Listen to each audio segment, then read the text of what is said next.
ለቤት አላህ ነው እሱ ነው ፈራጁ ምክንያቱም በቦታው ምክንያቱም የሆነ ነገር ኤቪደንስ ያልኩት ለዛ ነው። እኔም እኮ ማውቀው ነገር እኮ አለ ጀማል እንደነ ሀያት ምናምን እኮ ማውራት አያቅተኝም አልኩ። ግን የሆነ ነገር ያለ ማስረጃ ዙልም ያሉ ነገር መስራት አልፈልግም። ያለ ማስረጃ ማውራት አልፈልግም። ገባህ አይደለ? እንጂ እንደነ ሀያት እንዲህ ብዬ ከመጀመሪያ ጀምሮ ስታወራ የነበረው ሲጀምር ሀላልን ሆም ያወቀችው እሷ ከኔ በኋላ ነው።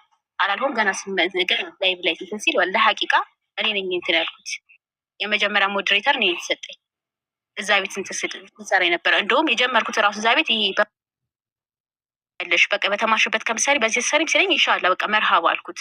እንደዛማ ችግር የለውም። ስለዚህ መርሃባ በሚለው በዛ ተስማማን። ከዛ ከዋትሳፑ እኔ ወጣሁኝ፣ አስወጣኝ። ምክንያቱም አባል ስላልሆንኩኝ እዛ ላይ አባል የሆኑት ናቸው ሹራ የሚያደርጉት። አባል ስላልሆንኩኝ ከዋትሳፑ ወጣሁ፣ አስወጣኝ። ስለዚህ አባል ለመሆን ደግሞ ከአንቺ የሚጠበቀው መስፈርት አለ፣ ገንዘብ መክፈል አለብሽ አይደል? አባል ለመሆን አባል ለመሆን 100,000 እንደዛ ነው። እና ስለዚህ አባል ለመሆን እዛ ግሩፕ ላይ 100,000 ብር ከከፈልሽ ብቻ ነው እዛ ግሩፕ ላይ የምትቀላቀለው። ስለዚህ ግሩፕ ላይ ያሉ ሰዎች ስለምን እንደዛ ነው ትያለሽ? በደንብ ታውቂያለሽ 100,000 ብር መሆኑን በደንብ ታውቂያለሽ 100,000 ብር መሆኑን 100,000 ብር ወላሂ አቆና እኮ ላውራ ለምን ትትልኛላችሁ? ሙሪ እኔ እኮ እያስወጣለን። ስለዚህ አንቺ 100,000 ብሩን ስላልከፈልሽ ሌሎች እህቶች እዛ ያሉት ግሩፕ ላይ የከፈሉ ስለሆነ አንቺም ስትከፊ ከፍለሽ ነው መግባት ያለብሽ። ስለዚህ እንዴት ነው አንቺ እኮ ሰራተኛ ነሽ ማለት እዛ ቢሮስ ምሰሪ ሰራተኛ ነሽ አይደለ እንዴ? ለሀላል ሆቢስ ተቀጥረሽ ምሰሪ ነሽ። ስለዚህ እዛ ጋር የሚተላለፈው መልእክት አንቺ ግዴታ መስማት አለብሽ። ሰራተኛ ነሽ። ኦፊስ የገባሁት 15 ቀን እኮ ምናምን የሆነኝ ሙቤ ክላስ ተማሪ እኮ ነኝ፣ የጤና ተማሪ ነኝ።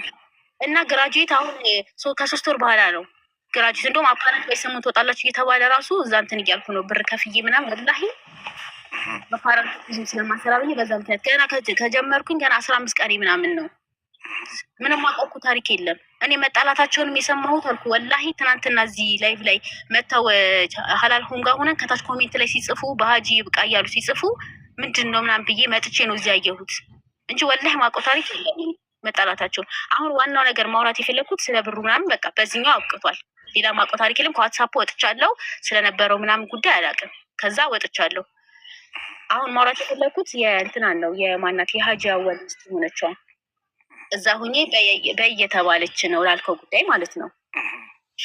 ማለቴኛ ወላሂ እንደውም እሷ ልታወራ የነበረው ሙቢ ሀጂ አወል ያረጓትን ነገር አይደለም። ለምንድን ነው እሷ የምትጠየቀው? ማለት እዛች ጋር ቪዲዮን በደንብ ካያችሁት እኛ ገንዘብ እንቀበላለን ብሏል አላለም?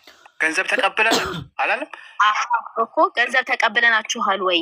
እኛ ገንዘብ እኮ እየተቀበለ ነው። ይኸው እህቶቻችን እዚህ ጋር መረጃ እየላኩ ነው። 100,000 ብር አባል ለመሆን 100,000 ብር እየተከፈለ ነው። ስለዚህ በነፃ አይደለም እየተሰራ ያለው። እነዚህ 100,000 ብር ለምንድን ነው የሚቀብሉት እነዚህ ልጆች? ለምን? ኦኬ እንደዚህ ብሎ የጠየቃት የማጋባትን ነው። ስናጋባ ብር እንቀበላለን ወይ ከእናንተስ ተቀብለናል ወይ ሲላት እንዳለ እንደውም እናንተ የድግሱን ፕሮግራም ናም በፊት ራሱ ለእኔ እየነገረች ነበር። ግን ምን አልኳት እኔ አይዶን እኔ እዛው ቦታው ላይ አልነበርኩም። ማንጋ ሀቅ እንዳለ አላቅም። ማታም ራሱ እሳቸው ገብተው እያወሩ ነበረ። ግን ማንጋ ሀቅ እንዳለ አላቅም ብያታለኝ። ከዛ ምን አለች እሷ እንደውም እዛ ላይ ራሱ ምንድን ነው እያወራች የነበረ ታይም ላይ ስለ ሀጂ አወል መጥፎ ነገር ልታወራ ያረጓትን ነገር እንዲህ አድርገውኛል ልታወራ ስለነበረ ሎሊቲ አንድ ነገር ልጠይቅሽ። እሷን ታውቂያታለሽ አይደል? ታውቂያታለሽ? ስልኳን የለኝም ስልኳ። አሁን አንቺ ደዊ ስልኳን ብቻ ለእኔ ሰጪኝ፣ እኔ ምጠይቃትን ጠይቃታለሁ። በቃ ቪዲዮን አይቼዋለሁ። እዛ ጋር የተካሄደውን አንቺ ነበርሽ። አንቺ ሰራተኛ ነሽ። እንደ ሰራተኛ ይዞሽ ሄደ። እዛ ጋር መናገር ያለብሽን ነገር ስራሽ ነው የሰራሽው። እኛ ግን ልጅቷን ትምጣ እዚህ በቃ አይደለም። አሁን አንቺ በዛ ጉዳይ ላይ በእሷ ጉዳይ ላይ እኛ ልጅቷ ራሷን ጠይቃታለን። መምጣቱም አይቀርም። ስልኳን እናገኛለን፣ እናመጣታለን። እሱ ችግር የለውም። አንቺ በስራው ጉዳይ ብቻ ተናገሪ በቃ። አዎ እኮ ያው የነበረውን አይደለም ቦታው ላይ ስለነበርኩኝ እናንተ እንደዚህ ያለ በየተባለች ነው ላልከው ጉዳይ ነው እኔ ያልኩት። እንደዛ እሷ የተጠየቀችውን ነው የምትመልሰው ማለት የተጠየቀችውን ነገር ነው የምትመልሰው። እሷ ግን ከራሷ የፈለገችውን ነገር ዘጋ ስትናገር አላየናትም። በርካታ ሰዎችም ኮሜንት ላይ ገቢና ቪዲዮ የተጻፈው ኮሜንት ላይ አንብቢው ቪዲዮ ላይ ኮሜንት ላይ ገብተሽ ማንበብ ትችያለሽ። እሱን እንድታወራ አልተደረገችም። እሱ ምንድን ነው ለምን እንደሆነ ታውቃለህ? የፈለገችው እንድታወራ ያልተደረገችው ልጅቷ ምን አለች? አወል እንደ ቆሻሻ አውጥተው ጣሉኝ እና ስለ ሀጂ አወል ጭራሽ እንደዚህ አልበቃለች ለቅባት ምናምን መጥፎ ስለሳቸው መጥፎ ነገር ማውራት ጀመረች። ስለ እሷ እኮ ትናንትና ሀጂ አወል አላወሩም። ያወሩት ስለ ሀላላውን ብቻ ነው። ስለ ልጅቷ ምንም አላወሩም።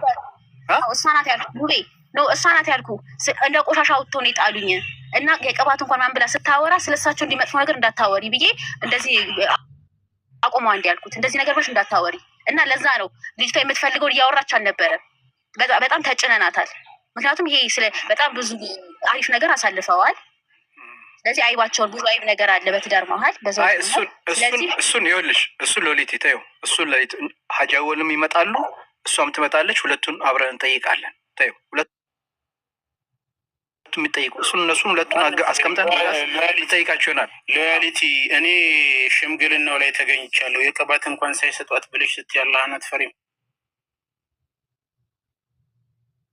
ሽምግልናው ላይ እኔ ነበርኩኝ። ሀላል የቅባት እንኳን ሳይሰጡኝ ብላ አወራች ብለሽ ስትይ አወራች ነው ያልኩት እኮ ኖ እኔ እኮ አይደለም ያልኩት። እንደዛ ብላ አወራች። እኛ ጋር መታ አይደለም እኛ ጋር መታ እንደዛ ስትል እንደዚህ ብለሽ አታውሪ ነው ያልኳት እኮ እንጂ እኮ እኔ የቅባት ሰጧት አልሰጧትም እንኳን ቢሮ እኮ ኦፊስ መታ እንደዛ ስትል እኮ ነው አትበይ ያልኳት። እንደዛ ተብሎ አይወራም። ምንም ቢሆን አባሽ አይሆንም እንደዚህ ብለሽ እንዳታወሪ እኮ ብዬ ነው የተጫንኳት እንጂ እኮ እንደዛ አለች ምናምን እኮ እንዴ ቦታው ላይ ማን ነበርኩ። ወአለይኩም ወራህመቱላሂ ወበረካቱ። ሞቤ ከአንድ ጊዜ ሀያት መረጃ እየላከችልኝ ወርዳን ገባች። እኔ ግን አንድ ሀሳብ ልስጥህ። አሁን እንደዚህ ከሆነ ክርክር ነው የሚሆነው። ብዙ እህቷ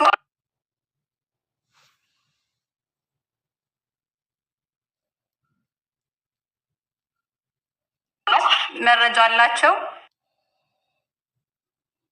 ዛሬ የእነሱን መረጃ ተቀበላቸው። ጉዳዩን እንዳለ ማለት ነው። መረጃ ያላቸው እህቶች እናዳምጥ። እነዚህኞቹ አካሎች ደግሞ ነገም ሆነ መጥተው ማስተባበያ ያምጡ። እንደዚህ ነው የሚሻለው። አለዛ ግን ሰዓቱ ይሄ